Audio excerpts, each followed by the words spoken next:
Even when you feel low, you can still go. Even when you feel slow, you can still go. Even when there's no hope. Bonjour à toutes et à tous. Aujourd'hui, on se retrouve pour une présentation de 5 logiciels qui sont hyper utiles sur Windows 10 et Windows 11. Allez, c'est parti. On commence direct avec Advanced IP Scanner, qui peut être très utile, surtout pour le développeur.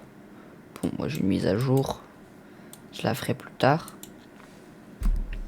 Et on va regarder directement toutes les adresses IP du réseau. On a juste à cliquer sur ce bouton et ça va lancer un scan rapide, simple, efficace. Faut juste attendre. Et là, on peut voir qu'on a tous les appareils du réseau qui arrivent petit à petit. Donc on a le nom de l'appareil, le statut. On peut même dérouler s'il y a un site qui est connecté, donc qui est hébergé par cette machine-là. On a l'IP bien sûr, vu que c'est Advanced IP Scanner, le fabricant s'il est enregistré et l'adresse MAC. Bon, vous bien sûr c'est flouté pour cacher mes informations personnelles, mais vous ce sera pas flouté quand vous le ferez. Voilà. On va directement passer avec le deuxième logiciel qui est MSI Afterburner, qui se lance toujours en administrateur, que vous pouvez lancer dès le démarrage, qui est un logiciel qui permet d'overclocker, mais c'est pas l'utilisation pour laquelle je l'utilise, car je ne fais pas d'overclocking pour ne pas risquer d'abîmer mes composants, mais tout simplement il va venir se mettre dans votre barre des tâches avec ce logiciel là, Riva Tuner Statistics Server, qui va vous permettre d'afficher vos performances en jeu, comme vous avez certainement déjà vu sur un jeu. Je vais directement vous montrer avec Minecraft. C'est simple, rapide, efficace. Pour le configurer, vous allez dans les propriétés, dans contrôle, et ici il suffit d'activer la flèche, de cliquer sur afficher sur une impression d'écran, et la température de la mon GPU est affichée, l'utilisation, vous pouvez configurer tout ce que vous voulez. Vous pouvez surpasser pour le nom du groupe pour modifier le nom d'affichage. C'est vraiment simple, il ne reste plus qu'à appliquer et à fermer. Ensuite, on le minimise dans la barre des tâches. Vous pouvez faire en sorte qu'il se lance au démarrage de votre Windows, c'est hyper pratique. Il y a certains logiciels où il va se mettre alors que ce n'est pas utile. Par exemple, CapCut, il va se mettre directement alors que ce n'est pas utile.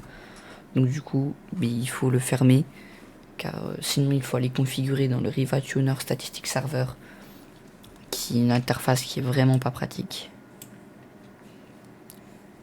Bon, en attendant que mon Minecraft charge, je vais vous montrer le logiciel Encrypto. Encrypto est un logiciel simple d'utilisation qui va crypter vos fichiers pour que personne ne puisse les décrypter sans un mot de passe. Je vous ferai la démonstration après.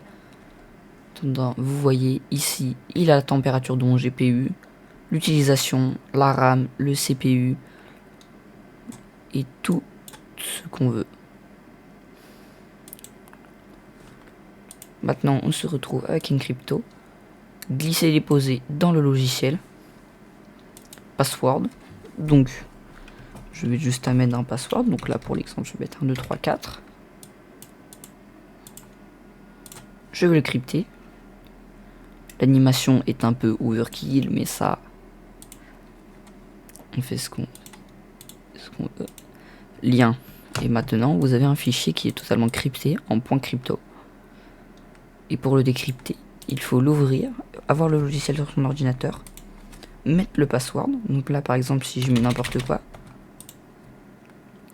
ça l'encadre en rouge pour dire que c'est pas bon. Mais si je mets 1, 2, 3, 4, je décrypte. Et voilà. c'est simple d'utilisation. Maintenant, on se retrouve directement avec WinSCP, qui est un logiciel d'utilisation SFTP. Donc pour se connecter en FTP ou en SFTP à une session. Vous pouvez enregistrer les sessions en tant que site. Donc pour ouvrir une session en tant que site, il faut aller dans session, site. Moi j'ai déjà enregistré mon serveur Minecraft. Il redemande toujours le mot de passe, mais c'est normal. On va sur gérer mes serveurs, gérer mon serveur. Dans l'accès SFTP, je peux directement me connecter en cliquant. Et voilà, je suis connecté. Donc là, vous voyez, je peux aller dans n'importe quel dossier, déplacer des dossiers, les supprimer. C'est vraiment un logiciel très utile si vous avez des serveurs SFTP, bien évidemment.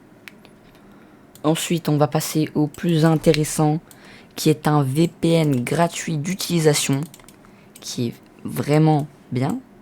En temps normal, je ne vais pas recommander de VPN gratuit, puisque ce sont souvent des logiciels qui vont recueillir vos données pour les revendre. Alors que celui-ci fait souvent appel à des entreprises externes qui approuvent totalement l'utilisation de ce VPN en termes de confidentialité et de sécurité des données. Vraiment très simple d'utilisation. L'offre gratuite vous permet déjà de vous connecter à 3 pays, donc les Pays-Bas, les États-Unis et le Japon. Pour se connecter, je vais me déconnecter. Vous n'êtes pas protégé. Ici mon IP, je vais la flouter bien entendu. Et là, on peut mettre soit en serveur aléatoire ou là le plus rapide. Donc il va chercher la connexion la plus rapide disponible pour vous connecter à ce serveur là. Donc moi c'est les Pays-Bas. Donc voilà. Voilà, c'est la fin de cette présentation de 5 logiciels gratuits utiles sur Windows 10 et Windows 11. En attendant, à la prochaine.